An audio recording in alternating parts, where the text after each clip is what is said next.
Today I will be reviewing Jonestown Paradise Lost, the documentary that's available on Amazon.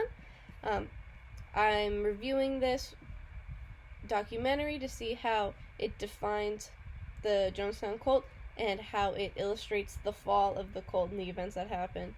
And its dramatization afterwards, its implications, what I recommend for it.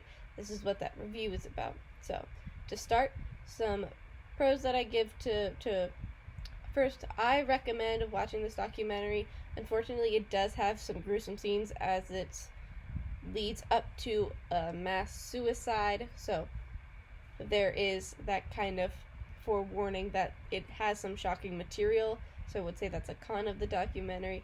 Also, it doesn't have that much of primary sources to draw from, since a lot of the primary sources were living people, eyewitness accounts, lay testimony that were just erased in the drinking of cyanide-laced Kool-Aid. So that's unfortunate. Within the documentary circumstances, I would understand not having as many sources as they did.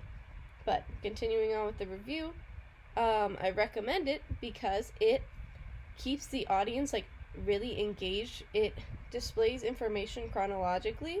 So it starts on Tuesday, November 14th, ends on Saturday, November 18th, the day of the final Jonestown massacre.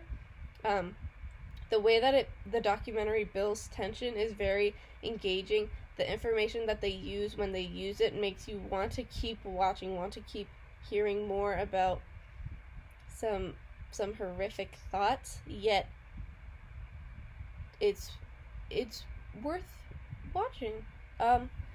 Another pro to this documentary is it uses dramatization and the lay testimonies. There's 3 lay testimonies. One's from a reporter, one's from escaped cult member of Jonestown, and one is from Jim Jones' son, Stephen Jones.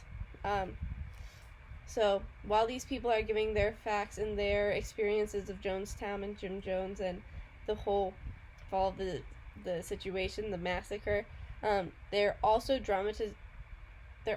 acting through some scenes at Jonestown, since the camera quality back in the 70s, it happened in the late 70s. It wasn't quite up to par. Also, the use of technology in Jonestown, since it was in the middle of the jungle in South America, wasn't the best of quality. Probably wasn't all there, illustrating unbiasedly everything that happened. So the acting really intensifies your reaction to the documentary. It adds a nice touch. So does the flipping between the acting and the lay testimonies, since it makes it feel more personal. It applies to your emotions a lot more. You relate to the people giving the testimonies. The documentary has a unique way of getting you to side with the escaped cult member, since we all want to live. Escaping from that horrific mass suicide makes you side with someone that made it through, and the documentary really gets you invested. So now that I've discussed how the documentary views the Jonestown cult and how the cult fell, I recommend it. If the viewer can't handle gory aspects such as children being given poison, I mean, who would? Children being given poison, a lot of gun violence and shootings, forced poisoning via syringe. Those are some aspects of it that I don't recommend to sensitive viewers. But if you can look past that and get to the core of the message and how the documentary is trying to portray that this red flag behavior should never happen again, and the incidents that led up to them are dangerous and unforgivable, I would recommend this documentary 100%. Jonestown Paradise Lost documentary on Amazon. Thank you for listening to my review.